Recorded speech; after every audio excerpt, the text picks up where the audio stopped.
Thank you. Hello. There is so much stuff going through my head right now that I want to share with you, but I'm going to just get on with this program and just tell you this as a writer and as someone who has been living with HIV for 5 decades. It will be 40 years in a few months.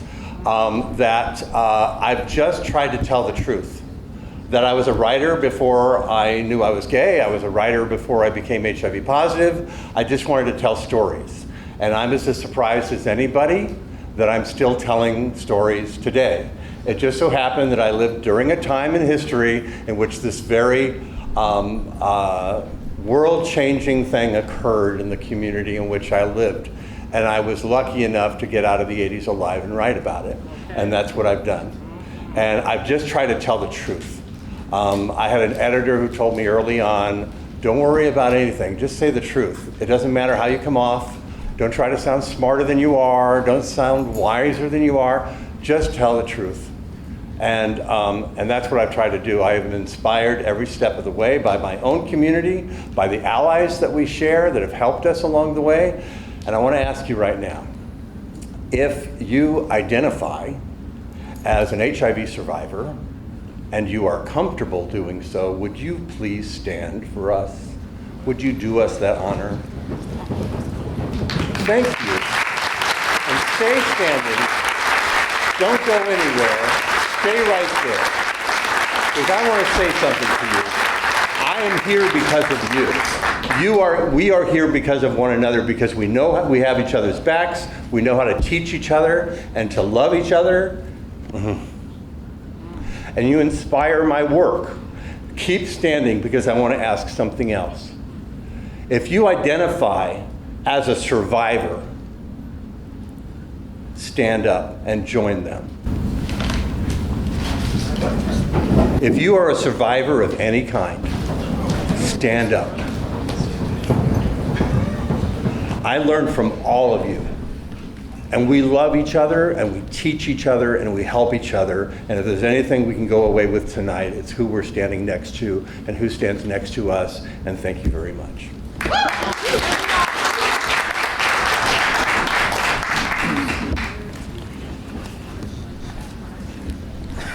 The first thing that you're going to hear tonight is an essay from the book. Here it is. I feel like a guy on Grindr that no longer looks like his pictures. But that's okay. This is essays over 40 years, and that was during this time. So, this is called HIV and Other Fabulous Prizes. In 1980, when I was 19 years old, I vacationed in Los Angeles and won a car on the game show, The Price is Right. I have a video of the entire episode, and it gets trotted out and viewed from time to time. On the tape, I'm impossibly cute, with a tall, lean body and a freckled face. There is bright orange hair on my head, blown dry to late 70s perfection, and parted in the middle between 2 feathered, astoundingly symmetrical sides. Portions of my Price is Right story are deeply ingrained from repeated tellings, as frozen in my delivery as they are on that old Betamax videotape.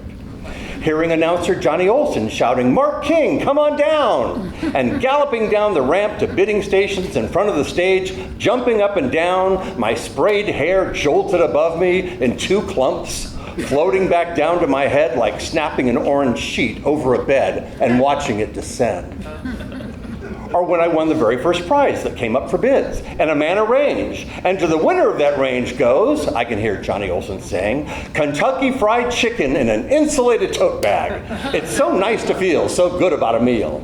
And the original price of that range is $689, and Mark, you've won it. Come on up here, Bob Barker declares. And I scramble up for a chat with Bob. Bob asks me where I'm from, and I tell him I'm a college student. Really? What year? He asks. I say I'm a senior. A lie. I was a sophomore, but couldn't have told you my middle name at that point. And say I'll go right on to graduate school and get my master's in arts management. Today, when I see that tape, I want to wipe the idyllic grin off that skinny boy's face and correct the error I made all those years ago. I had it all wrong. Well, Bob, I would say instead, I'll move here to Los Angeles and go on to watch some friends die horribly of a disease we haven't even heard of yet. Then I'll struggle with drug addiction and spend years searching for life's greater meaning. You guys have anything up for bids that might help me with that? But back to reality, or at least The Price is Right. Johnny Olson announces what I might just win, a shiny new 1981 Pontiac Coupe. The audience absolutely screeches, and the camera flashes to my lover Charlie, whistling with his fingers in his mouth, wearing the same jeans and t-shirt as myself. We were in that early wearing matching outfits stage of our relationship. Every choice I pondered during the game would feature a shot of Charlie squirming in his seat, fraught with excitement, and looking every bit the handsome boyfriend. On stage, Bob inspected the car with me. Just look at these wire wheel covers here, Mark. Say, tell me, he asks as he put the microphone to my lips. Do you have a girlfriend back home? No, Bob, but your cameraman must adore my homosexual lover because he's given him every reaction shot since I stepped up here. Oh, several, I offered with a laugh and an adorable but practiced shrug. Well, you'll have several more if you win this car, Bob says. The game was something called Lucky 7, and Charlie yelled out every last thing for me to say and do. After going step by step through the game, with tension building and Bob reminding me how close I was to winning every 3 seconds, I get to the last question. After Charlie's prompting, I give the winning answer, the audience goes insane, and the cameraman goes back to Charlie as he explodes from his chair and dances about. You've won that car, Bob shouts. If I had won a fur coat, Charlie would have jumped to the stage and thrown it on. So help me. I gave the car to my sister Nancy, and the Amana range went to my brother David. I kept the insulated Kentucky Fried Chicken tote bag, my lone trophy from the event, and it's in the laundry room. It makes a great prop for viewings of the video. Mark at 19 is what I should call it. Within a few short years of coming on down, there would be enormous differences between that video boy and myself, shaped by life events that would throw a wet blanket on my aw shucks optimism. I've tried to recover from them, to regain the hopeful, expectant glimmer found in the eyes of the kid from The Price is Right, with mixed success. He was fearless. I have reservations. He believed. I suspect. The perilous life of a gay man who managed to get out of the 1980s alive does bring about some striking changes. I have a few stories about those dark years too. Some of them are hilarious. Some aren't very attractive, and I haven't shared them at parties. I wonder if they have any value, if they define something more than myself, if they sound familiar. I've spent a lot of time trying to decide if my close calls and hard knocks have helped me, if they made me a better person, if they are, in fact, a valuable prize. And then I wonder, naturally, if the price was right.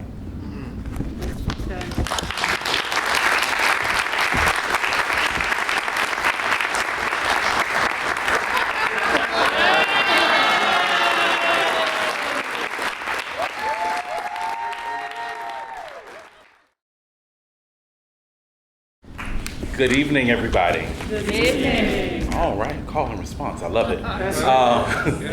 It is such an honor to share this space with you this evening to celebrate the brilliant Mark King. When Mark first asked me to read an essay from his book, I was immediately drawn to a piece about his father, which I'll be reading tonight. I lost my father 10 years ago from a stroke, and I've been grieving him ever since. Now I'm only left with memories of this larger than life figure. The only difference between Mark's dad and my dad is that my father is still alive, but he stopped living a decade ago.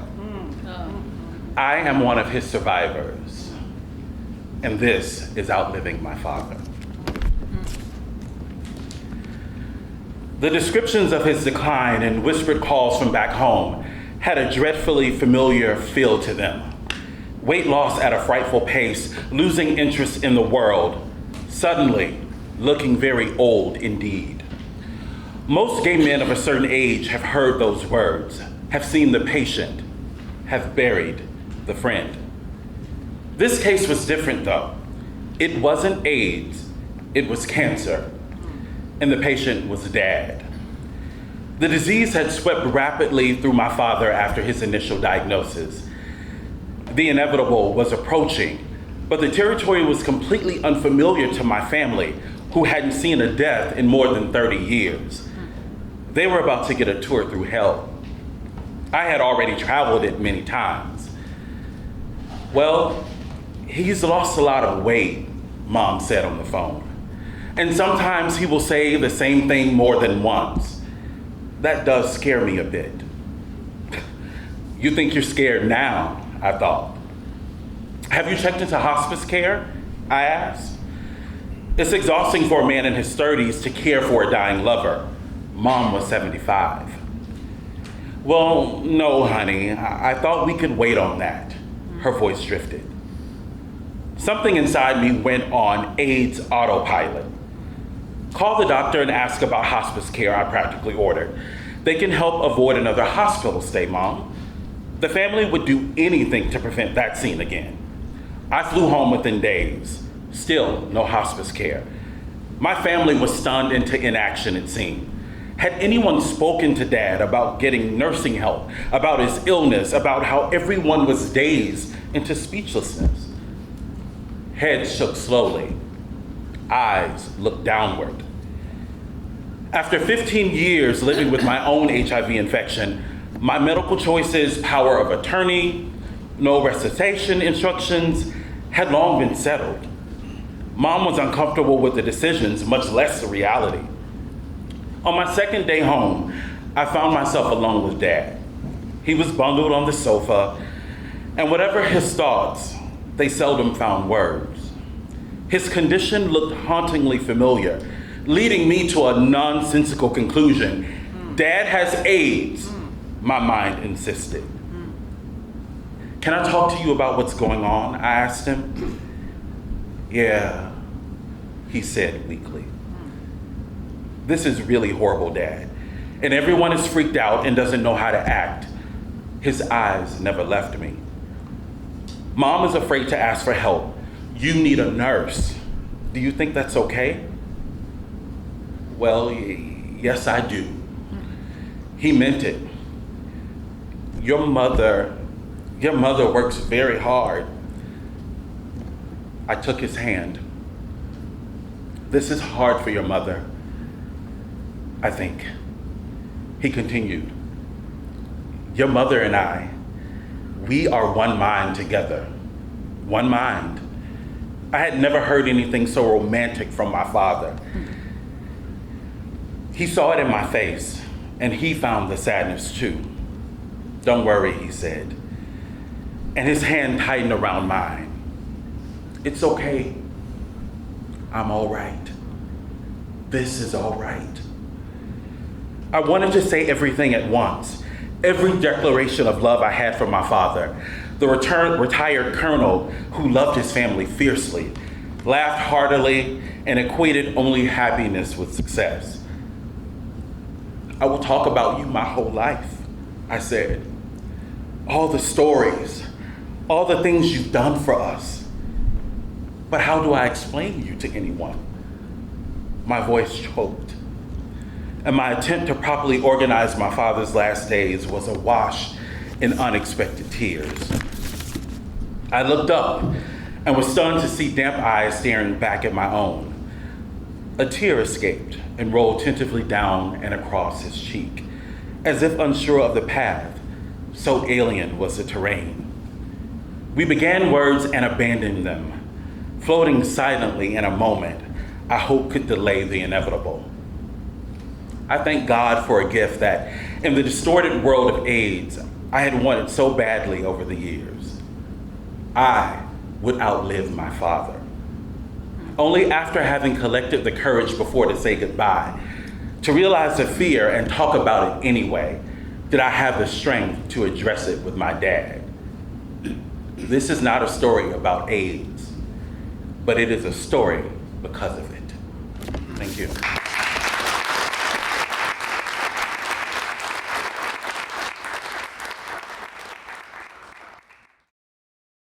For those of you that don't know me, I'm Devin. I am very active in the community. I've been an ally since before I was born. My twin brother happens to be married to a man. Weird. Share a womb with one gay guy.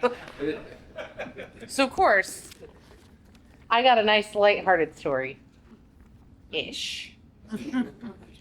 My gonorrhea nostalgia. One of the times I contracted gonorrhea, which in my days was affectionately called the clap.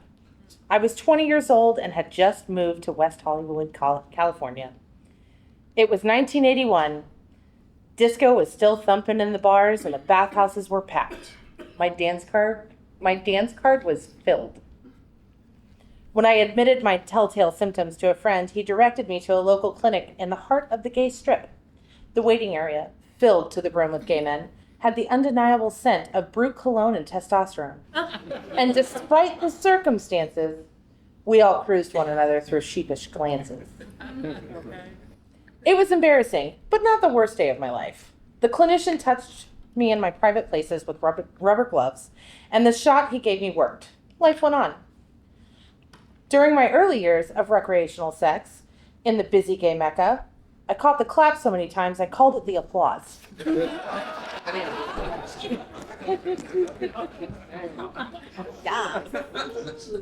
No one told me I should be using condoms, not in the clinic and not among friends. The very suggestion would have been ludicrous. Half the fun of being gay was the blithe disregard for rubbers. We knew the symptoms of trouble and dealt with it accordingly. An STI, sexually transmitted infection, was an annoying rite of passage and a little more. Not yet met a virus that could harm us in any significant way. Which brings me to a common objection to the use of pre-exposure prophylaxis, PrEP, for the prevention of HIV transmission. Skeptics of the strategy warn that taking a pill to prevent HIV does not guard against other STIs, and therefore condoms must continue to be used. When did avoiding every possible STI become the new goal for gay sexual behavior? Syphilis, chlamydia, and gonorrhea are all easily treated and cured. Scary campfire tales of a spreading superbug impervious to all treatment have failed to materialize. The very idea of getting the clap again just makes me feel nostalgic. No longer is avoiding HIV the prime objective. We must also now use a condom every time so that we are never exposed to, well, whatever. How many hoops must we jump through in order to fuck in a pleasurable way? We can't win for losing. I'm beginning to wonder if the avoidance of pleasure has become the real objective. After a generation of fear and mortality, we don't see pleasure. And I mean sweaty, nasty, bodily fluid, exploding pleasure. As a basic human need that we enjoy as gay men, much less deserve. Meanwhile, heterosexuals acquire STIs or get pregnant with the same regularity as always. Our gay sin is always greater.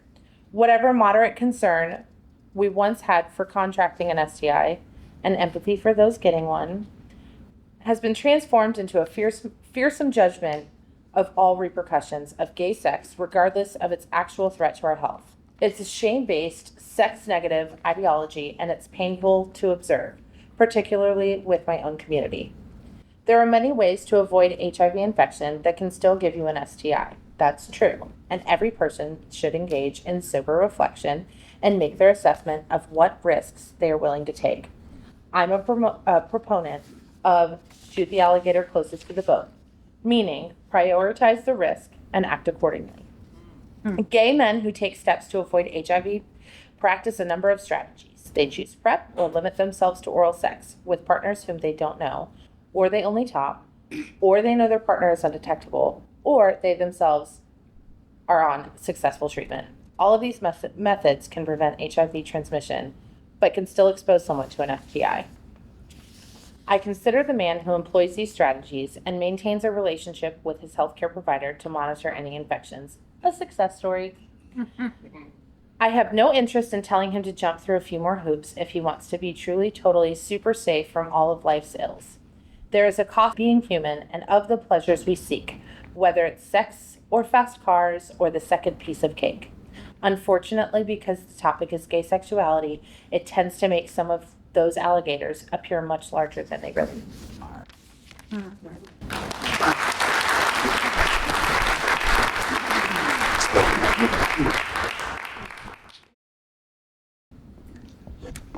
All right, marketing. I have known Mark King for probably 20 years. Mark and I bonded over several things: tennis, our love of movies. We have a very, very spirited Oscar prediction, Oscar nomination night. That is one of my favorite nights of the year. I always win, by the way. We're also writers, and you beat me one time. And tie. 13-1. Anyway, so that is a very one-sided competition. When it comes to writing, Mark easily takes the cake. Mark is one of the best writers I know. Mark is full of insight. Mark is so incredibly articulate. And most of all, Mark is just funny. He's a good friend of mine, and I'm really happy to be up here to read Your Mother Liked It Bareback. Whenever a new study of gay men is released showing that we are having bareback sex, the arbiters of sexual conduct among us clutch their pearls and decry this shameful, shocking, murderous behavior. So you can just imagine runaway pearls showering the floor when a recent survey showed that nearly half the users of the gay phone app Grindr engage in unprotected sex. I really wish that people would put down their smelling salts and try to understand the reasons why. Instead, every time some half-assed study demonstrates what we already know, they stand there in their stunned outrage, frozen in their outdated indignation, like they've been caught baking bread in Pompeii. There's nothing new except our seemingly endless fascination with gay men behaving in exactly the same way as nearly every other man on the planet.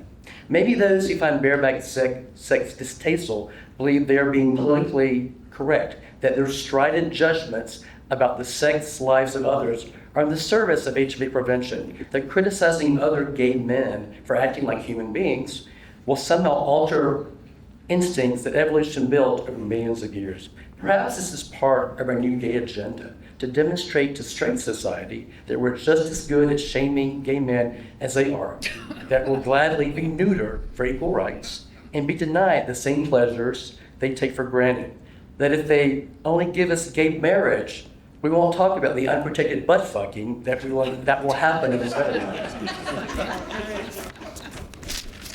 Somehow, we have come to the homophobic conclusion that when gay men engage in the act of intercourse without a barrier, we label it psychotic barebacking. But when straight people do it, we call it sex. This double standard is ludicrous. Your mother barebacked. It is a natural and precious act that has been going on quite literally since the beginning of mankind. Abraham barebacked and begat Isaac, and Isaac barebacked and begat Jacob, and Jacob barebacked and begat Judas and his brother Matthew. Matthew chapter 1, verse 2. So maybe you have the uncanny ability to enjoy sex while your penis is wrapped in latex. That is terrific, really. Please continue. You are using a classic prevention tool, a real golden oldie. Or maybe you and your boyfriend are HIV negative and have the good fortune to be in a committed, monogamous relationship in which you are having sex without condoms. Or perhaps by whatever Olympian discipline you possess, you are capable of using a condom each and every time you have sex, no matter what.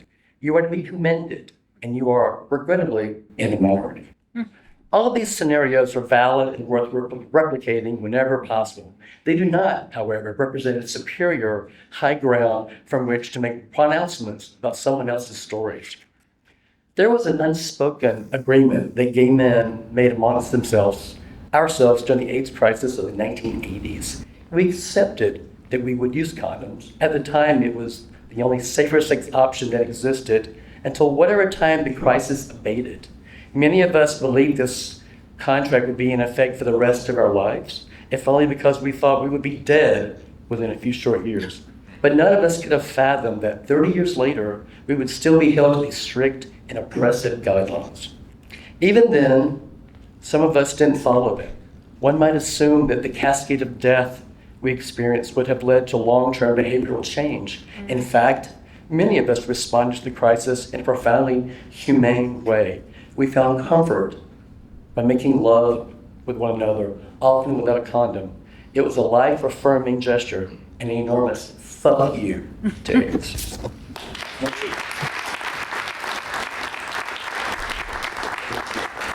In fact, a 1988 study of gay men showed that almost half of them never used condoms, and most did not use them all the time. These figures are strikingly similar to the recent Grindr results. Everything old is new again, or it never went out of style in the first place. The 1988 study is particularly interesting when you consider how many gay men consider that period a time of great sexual austerity, and some of them are wishing for a return to those times a bit too ardently. Gay men who witnessed the early AIDS carnage will sometimes say, if only younger men knew what we went through. If they had seen it, they wouldn't be behaving that way. That is sick. I do not wish young gay men could witness the soul-crushing things that I did. I worked in the trenches very, very hard so that they might have the option of being apathetic. I prefer their blissful ignorance to burying them. And make no mistake about it, the number of gay men in the United States dying from AIDS is a small fraction of what it once was. Cigarettes are now killing more people than HIV, than the virus itself. HIV/AIDS has become a dangerous but largely manageable disease, and fear tactics that suggest otherwise are being ignored because they simply are not true. Sex is sex. It is affirming, it is natural.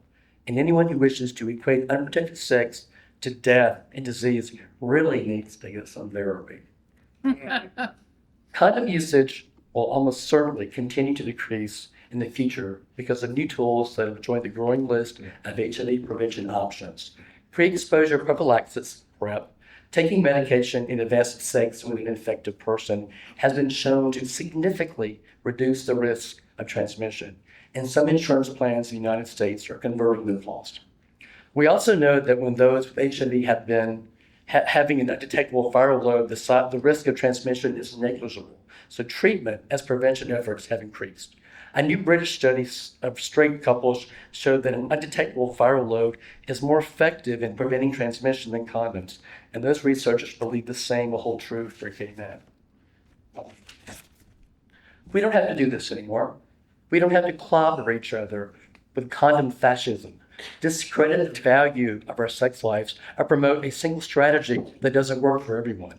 We can accept that gay men are making educated choices to engage in a variety of risk reduction techniques. We can acknowledge that all of these techniques reduce the risk of HIV infection, and all of them constitute safer sex. And finally, we can stop pretending that those who remain fixated on condom usage have the moral upper hand. The emperor has no clothes, and he isn't wearing a rubber.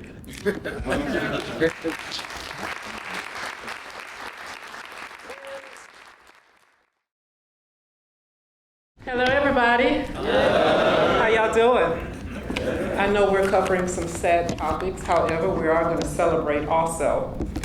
I want to say thank you to Mark S. King for inviting me to participate.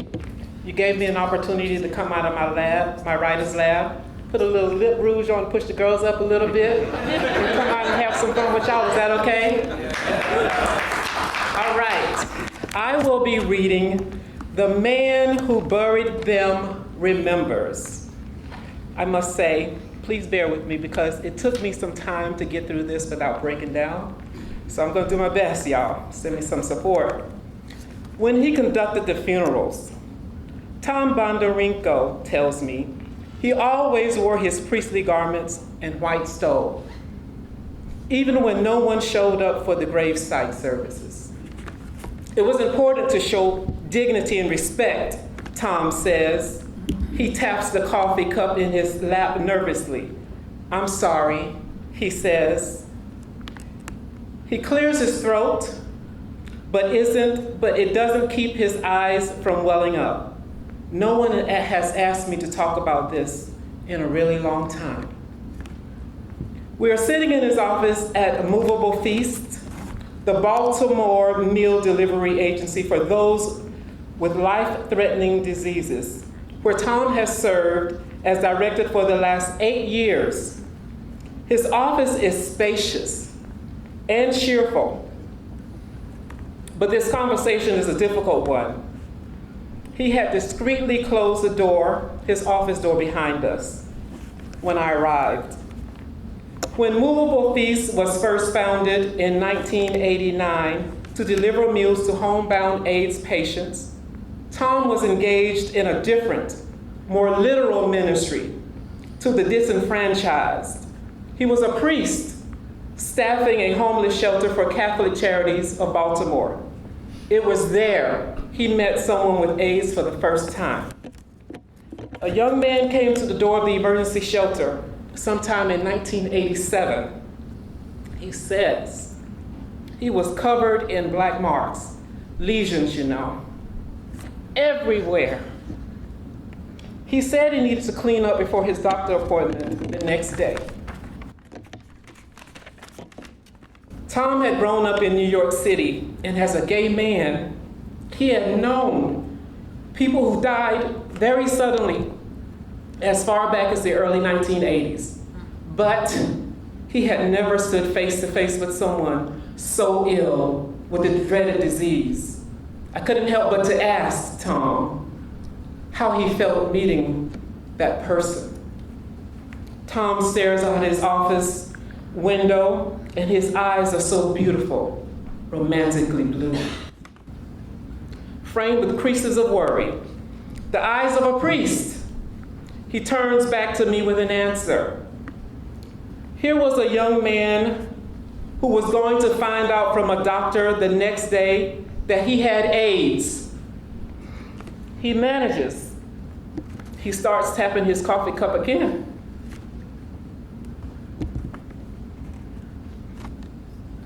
And he bows his head reverently.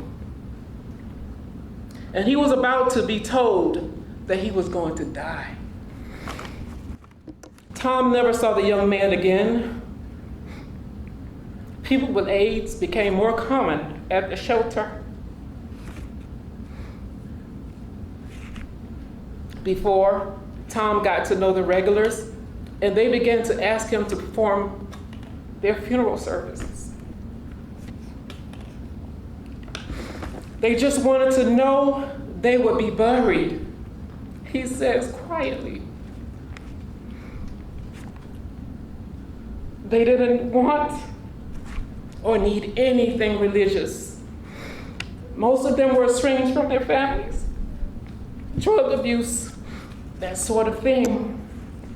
I think they were embarrassed to reach out to the relatives. Sometimes when they died, we would find a member of the family to come, but usually it was just me and the departed at the gravesite.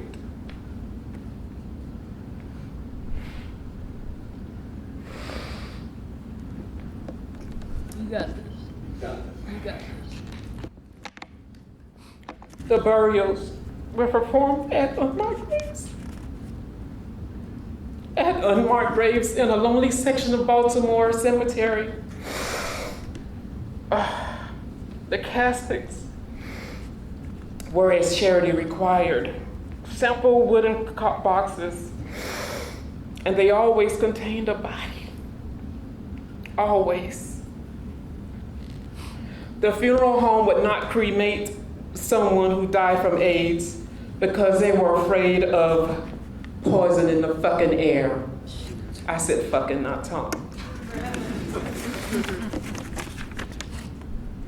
I would always conduct the service out loud, says Tom, now sharing the sacred details. I would speak about the departed and say what I knew of them, about where they were from, and then I would ask if anyone present had been harmed by the departed. I imagined Tom in his vestments alone in a forgotten graveyard, asking intimate questions aloud to the grass and the trees and the disinterested silence. I will say that if the departed had harmed anyone, he goes on, for that person to please forgive them.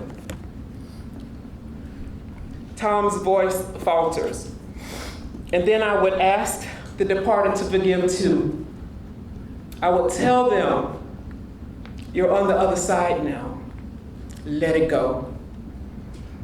Tom's office became very still.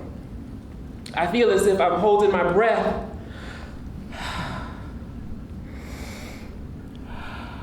I think they just didn't want to be alone, Tom says. And now he looks at me without regard for his tears. We don't do this alone.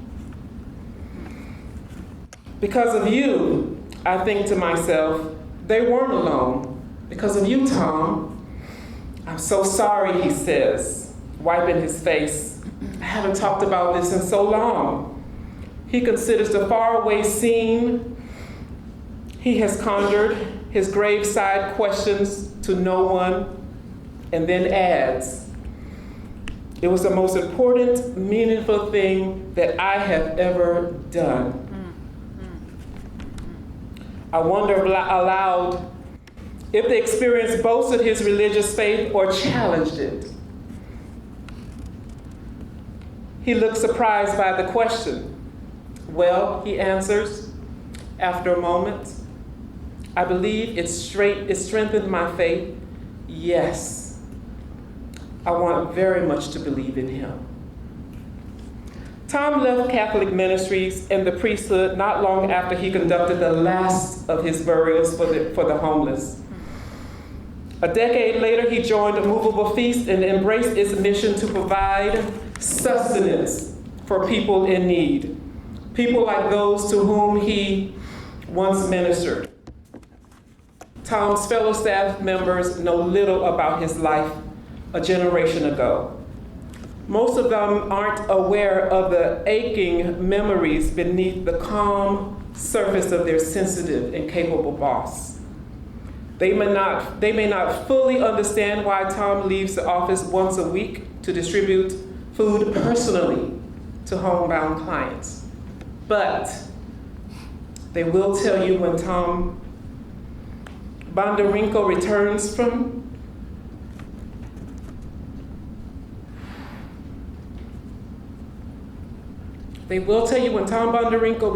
those deliveries, he always has tears in his eyes. He always has tears in his eyes. No. Thank you all so much.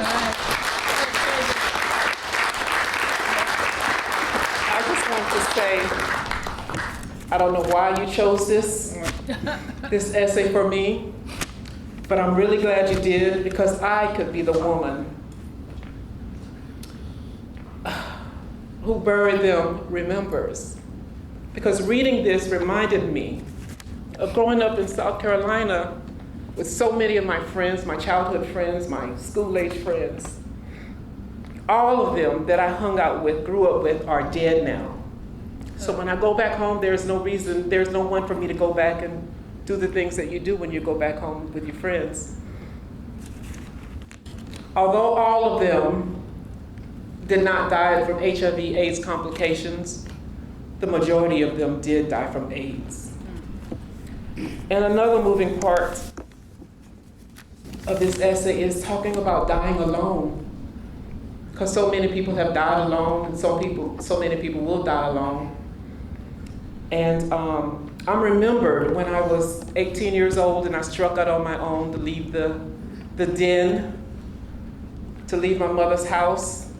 No matter what, she would always tell me, no matter what happens, no matter what goes on, you always have a place to come home.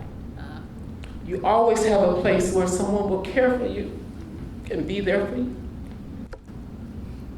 So I am moved, and I'm thankful to know that I have a safe place to go, a foundation, regardless of whatever happens to me. And so many other people need to have those securities also. So, doing this essay also wanted me to bring my friends into the room, so if you would oblige me, I want to speak their names. My best friend in high school, Alonzo.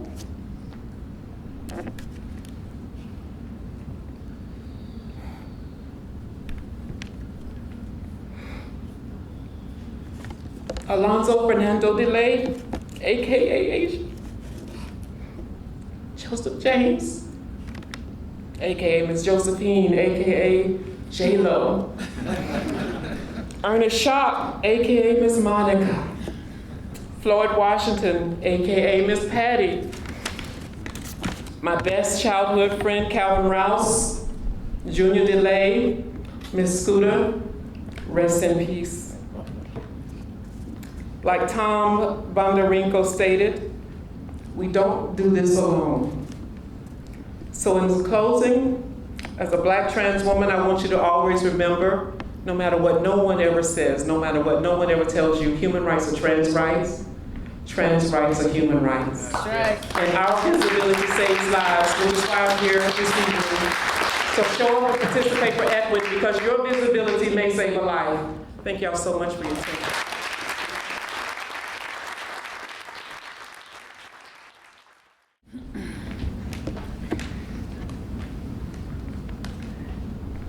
This evening has been absolutely glorious.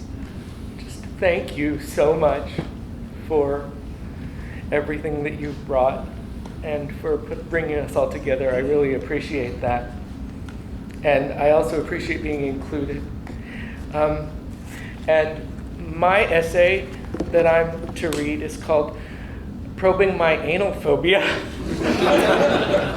and I was given it as an option, and I just was curious because I myself am a virgin. So, yes. No, I walk this way only because of cerebral palsy. Nonetheless. All right.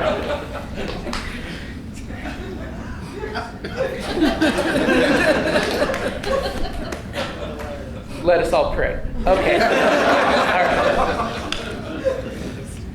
My fear of all things anal began when I was an early teen. My older brother David took great delight in bursting into our bathroom to startle me, especially if I was on the john. And since I was a pubescent redhead, his sudden visits included a lot of laughing and pointing. I was mortified beyond belief. To this day, I must be sure no one is in the house, and then close and lock the bedroom and bathroom doors before I can properly relax, even when I lived alone. But you can't avoid everything anal if you're growing up gay. Not if you want to do the really fun stuff. Thus my conundrum as a youth, exploring the pleasures of my tush while fighting the terror that something stinky might be going on down there, and I suspect that I am not alone in this particular anxiety. I discovered soon enough that if someone had serious intentions in regard to my backside, I couldn't simply rely upon a bran muffin and a Hail Mary to be properly prepared. God forbid I would, not be, well, you know. This ongoing fear had a habit of wrecking the mood and the evening. My exclamations during sex were usually panicked calls to turn the lights up so that I could carefully inspect the situation, or a plea to stop altogether.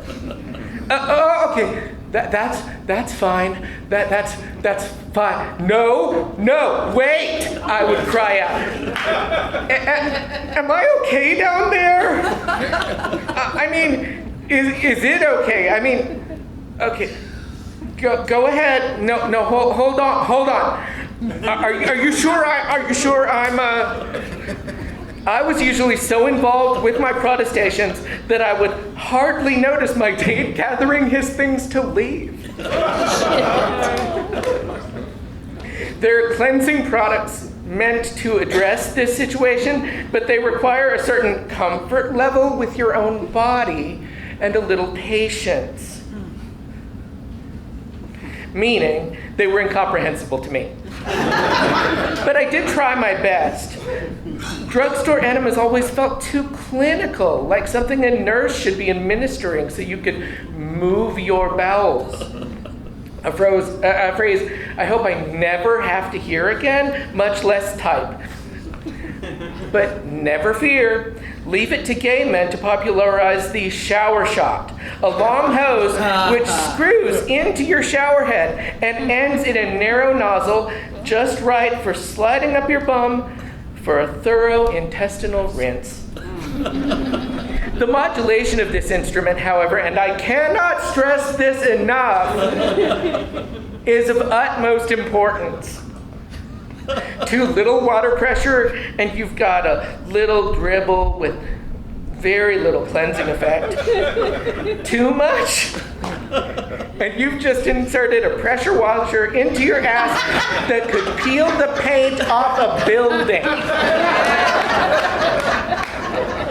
I was first introduced to this contraption in my early 20s when my first-time date invited me to visit the bathroom to, quote, rinse out while he relaxed in bed and waited. I stepped in the shower and surveyed the dangling metal hose. I turned on the water. I considered how it all might operate, and I made my best guess, standing there for God knows how long, hose inserted and whistling a happy tune. I must say in my defense that no one had ever explained this device to me, much less how to gauge the input versus the output.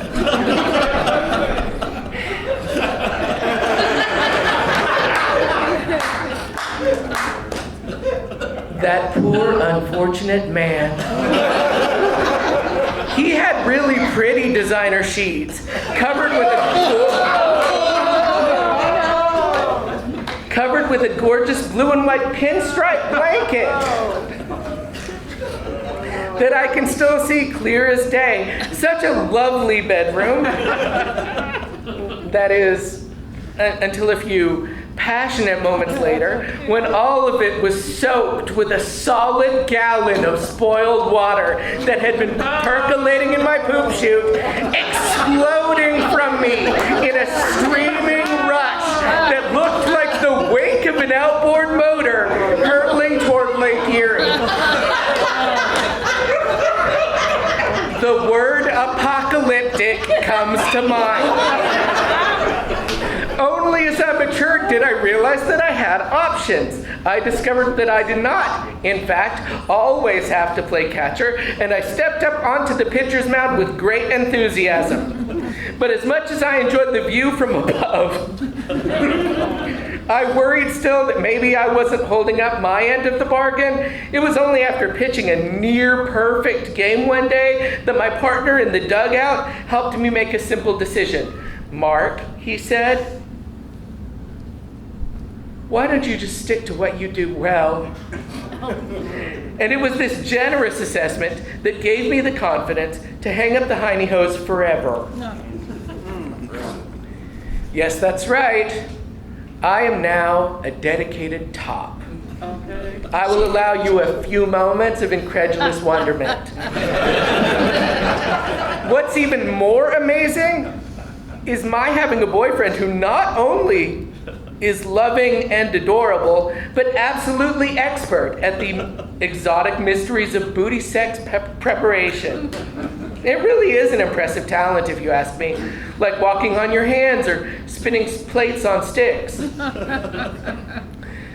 This is all to tell you, dear reader, that sometimes you must find solutions to your fears in order to take care of yourself, and sometimes you have to face your own damn fears head on. I was reminded of this recently when, at 52 years old, I had my first colonoscopy. I don't think I have to explain my anxiety level going in for this procedure. Everything turned out fine, thanks. I had heard the anesthesia they give you can produce some odd behavior, but other than proposing to the physician and asking the recovery nurse if they located my pet hamster, I behaved myself quite admirably.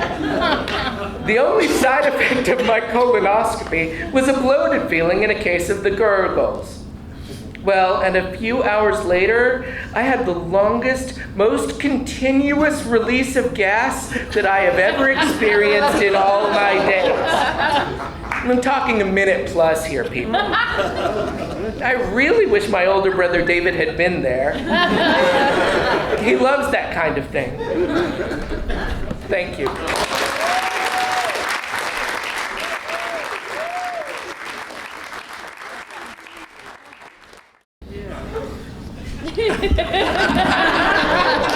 Why do I feel so embarrassed?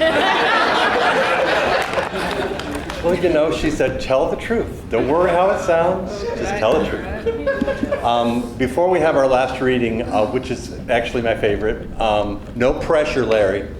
I thought I'd read you something that is not in the book. I still write, and this will be appearing in a few weeks in the September issue of Pause Magazine.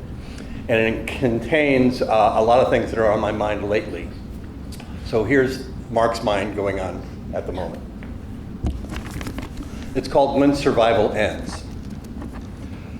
The casket of my friend Jesse Peel, an elderly long-term survivor who died last year, was crafted from really gorgeous wood. Oak, I think. As I stood there admiring it in the alcove of the church before his memorial, a powerful sense of deja vu brought suppressed emotions rushing back. The smell of the wooden pews freshened with lemon-scented cleaner. The sight of the ushers greeting people and handing out programs. Whispered voices gathering and tumbling over each other. The encouragement from the pulpit to celebrate Jesse's life joyfully, because that's what he would have wanted, even if our broken hearts refused to play along. The scene was so familiar, like an old plaintive song I have not heard in years, and just underneath it, a lingering, unsettling feeling. I thought I escaped all of this. Something in my psyche, scarred by the trauma of so many funerals in my 20s and 30s, stubbornly believed they were left in the past. After all, after testing HIV positive in 1985, I had actually made it out of those plague years alive. Once effective treatment arrived in the late 1990s, funerals in my social circle slowed and then essentially stopped decades ago. The questions stopped too. The ones I had been forced to confront when I was terribly young and diagnosed with a death sentence. Why am I here? What happens when I die? How in the world do I prepare for it?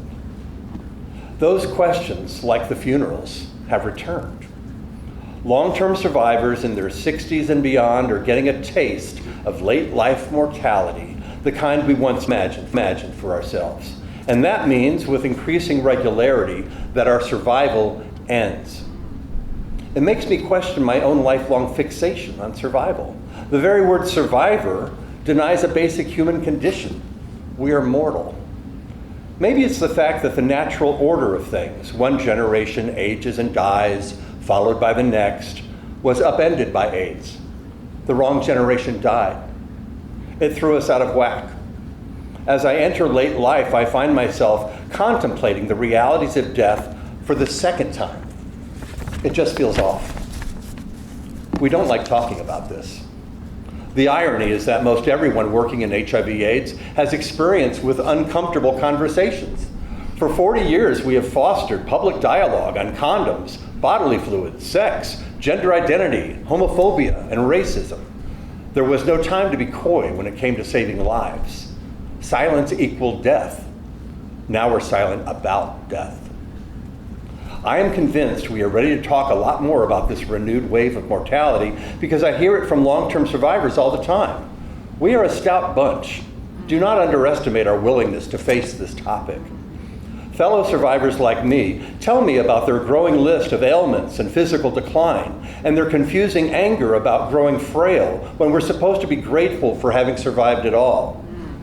Or the loss of friends and family, and how relieving it is to outlive our parents.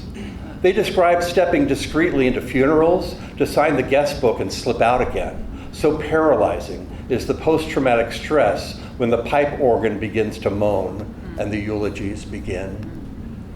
I may not be at death's door, but I'm not far down the hall. It's little things that remind me, like watching an actress play an elderly woman and realizing I saw her movie debut a half century ago.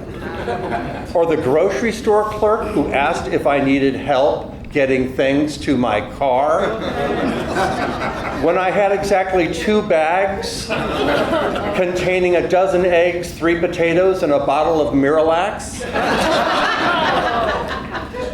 To help ground me and focus on tangible ways I might prepare for the inevitable, I first spoke with my friend Rhonda Goldfein, an attorney with the AIDS Law Project of Pennsylvania. Rhonda is very capable and exacting, which are desirable traits in a lawyer, but I trust her even more because she also knows how to have fun. I once floated with her through an underground water cave in Mexico. She loves adventure. Rhonda says she tries to dig deep when counseling a client about end-of-life wishes. When they say they want everything possible to be done to keep them alive, they might not understand what that actually looks like. So Rhonda gently and clearly explains it to them. While Rhonda's advice is reassuring, my emotional and spiritual fears still linger. Those anxieties have been a constant since the beginning of AIDS. I remember looking into the eyes of dying friends during that time as if they might reveal something about the cosmic destination they were quickly approaching. No clues were ever surrendered, and I am not particularly proud of using their final days to try and resolve my fearful curiosities. I assure you, I live with joy and gratitude most of the time, as morbid as some of this might sound. I just know how much I will miss all of this life, this gorgeous, chaotic world, my favorite streaming shows, all the friends and strangers reading this. Even if my belief system tells me that death means it's lights out, and I will miss, well, nothing at all. I said as much to my brother-in-law, David Lanzalotti, the other day. We were out on an afternoon walk to admire the lush forest in our neighborhood. David is a therapist, so he always listens patiently to my existential questions. I can't comprehend that I will be dead, that I won't even exist for the rest of all eternity, I told him as we strolled along with a sunny breeze in our faces. That kind of drives me crazy when I think about it.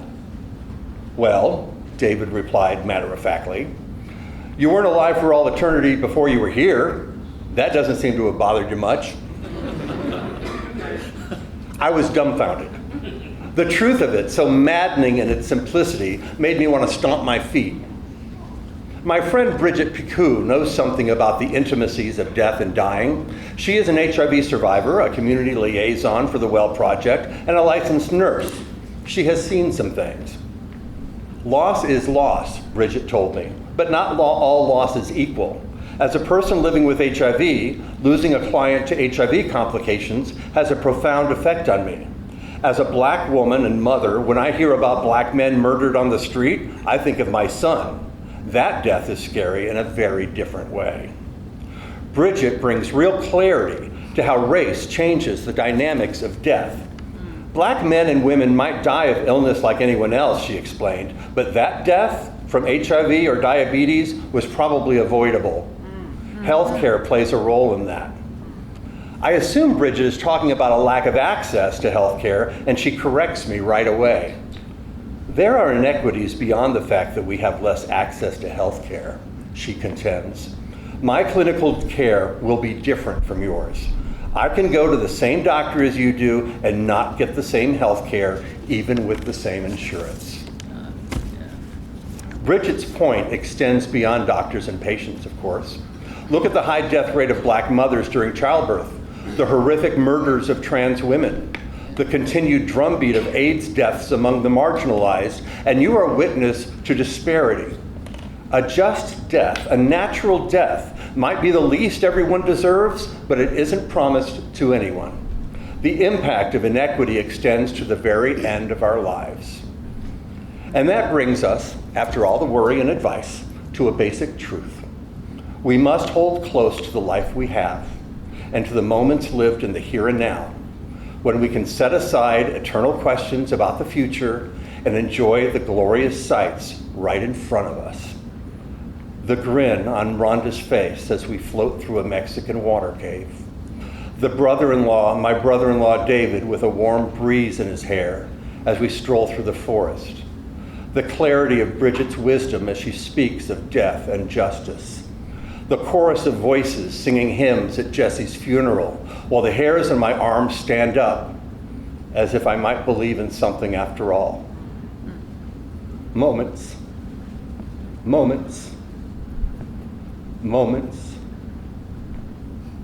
My husband Michael and I sat on the back porch late in the day recently, after hours of planting shrubs and creating a yard to enjoy in our rapidly approaching elder years. Then I said something that occurs to me more often these days. I love my life, I told him. And look at the yard. Isn't it beautiful? Sure, Michael added, but I do think we need a tree there, and I would like it more if we added more plants to stop. I gently chided him. I mean, it's beautiful right now. Right now. Michael heard my point and smiled at me. Okay, he admitted. Everything is great. I love all of this. We lifted our gaze as the sky turned to night, taking in its deepening colors and unknowable mysteries. Yes, I said, after a while. Things are just right at this very moment.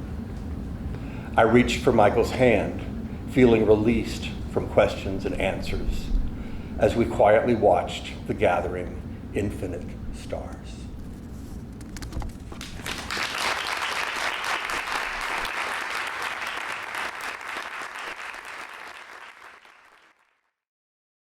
Greetings, everyone. Once, we were heroes. My brother Richard smiles a lot. He has an easy laugh, but there was a time, years ago, when he held a poisonous drink in his hand and begged his dying lover not to swallow it. A time when Richard held the concoction they had prepared together and wept. Emil couldn't wait. He took the drink from Richard quickly because the release it offered was something more rapturous than the appeal of his lover of 13 years. It was Emil's wish to die on his own terms. If living became unbearable, a promise made one to the other. But when that time arrived, however, Richard wanted another moment, just a little more time to say, I love you, Emil, over and over again. Before the drink would close Emil's eyes and quietly kill him. Richard has a charming store in our hometown today, where he sells collectibles and does theater in his free time. The drink was consumed more than 20 years ago. There were people who displayed remarkable courage then. People who lived and died by their own promises and shared the intimacy of death, and then the world moved forward, and grief subsided, and lives moved on. But make no mistake, there are heroes right here among us, right now. There is this shy, friendly man at my gym. There was a time when his sick roommate deliberately overdosed after his father told him that people with unspeakable diseases will suffer in hell. My gym friend performed CPR for an hour before help arrived, but the body never heard another loving word again. There is courage among us, astonishing courage, and we summoned it and survived, and then years passed. We got new jobs and changed gyms. There was a time when old friends called to say goodbye, and by goodbye they meant forever. When all of us had a file-marked memorial that outlined exactly how we wanted our services to be conducted. When people shot themselves and jumped off of bridges after being given a positive test result. There was profound, shocking sadness here, right here among us. But years went by and medicines got better and we found other lives to lead.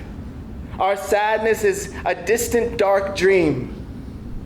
My best friend Steven just bought a new condo and is having a ball picking out new furniture. But there was a time when he knew all of the intensive care nurses by name. When a phone call late at night almost always meant that someone had died, and just who exactly was anyone's guess. Steven tested positive in the 1980s, shortly after I did. A few months after the devastating news, he agreed to facilitate a support group with me. We regularly saw men join the group, get sick, and die, often within weeks. Watching them disintegrate felt like a preview of coming attractions, but Steven was remarkable.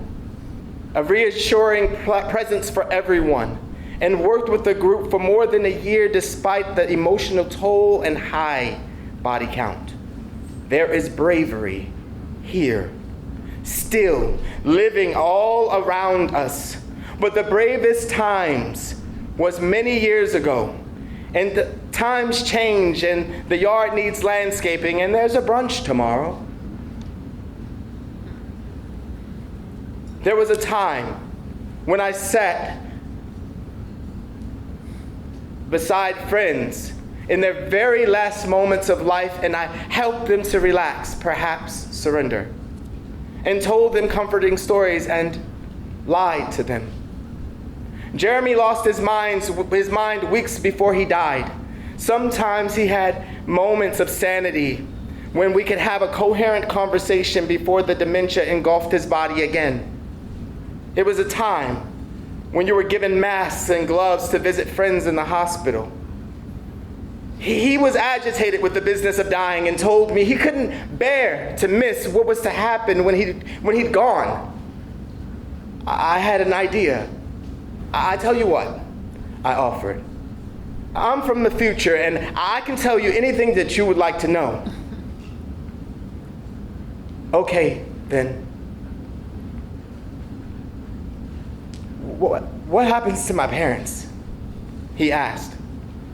I thought it might be a distracting game, but Jeremy's confused mind took it very seriously.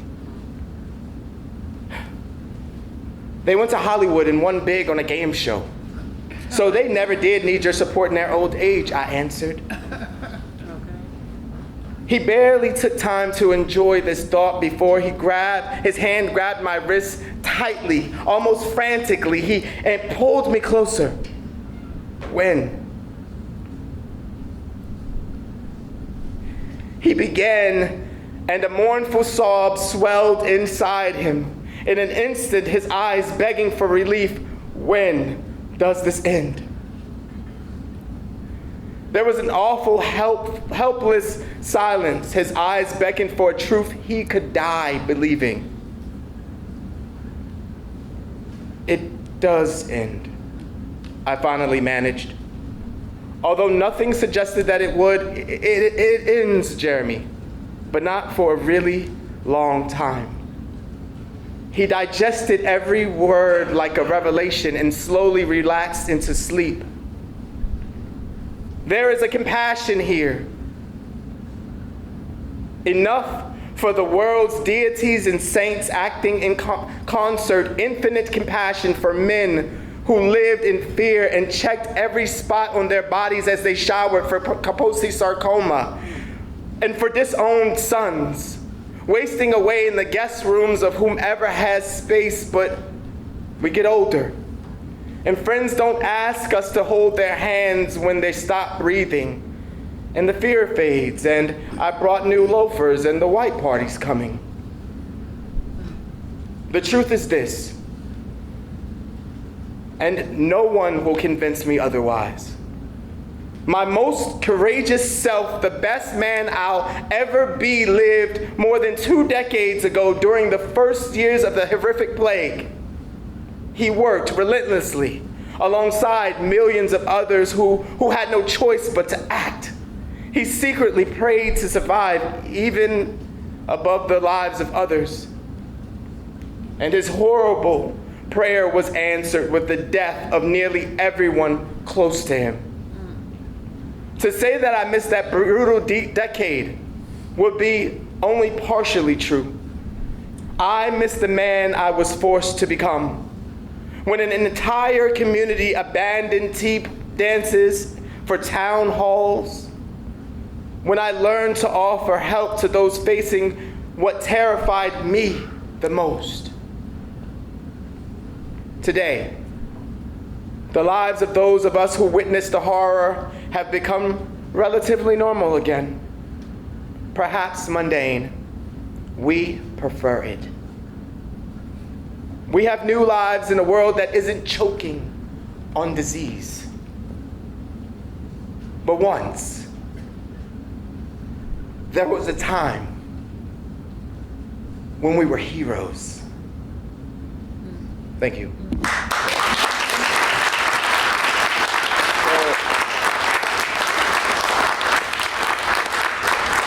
Thank you. I chose to save this part for after the piece because I wanted everyone to experience the impact of that piece. The last year or so has been like one of the most challenging times of my life, you know. And it had a lot of my experience had me questioning the viability of myself in the HIV space and in community space, because we get to landscape our yard and go to the white party sometimes, as opposed to standing in the gap.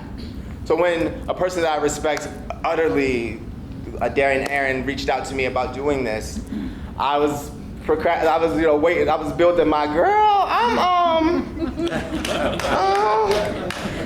Because it's a lot. It can be a lot. And I read this piece, and it reminded me so much of an interview that I did with the person I love more than almost any person, Craig Washington, on the second row here. An oral history interview where he shared liberally of his experience of organizing and loving and providing care in unique, interesting ways, and getting to stand in the gap and living. And I took that as a positive omen to continue, because your legacy is amazing. I love you as a writer. I love you as a person. I feel like as a younger writer, not that much younger, but you know, the moisturizer work. She do. But you know, I really glean a lot of you can do it from you, and from you, and from you, and from you, and from so many people in this space. And I love that we get to, that somebody thought, I need to write this down. I need to capture this. I need to capture the shift, because we need it. We need it every day, and I needed it. So I thank you for this. I thank you for this opportunity. I thank you for your legacy. I'm so excited to see more of what you do, and I thank you all. Ashe.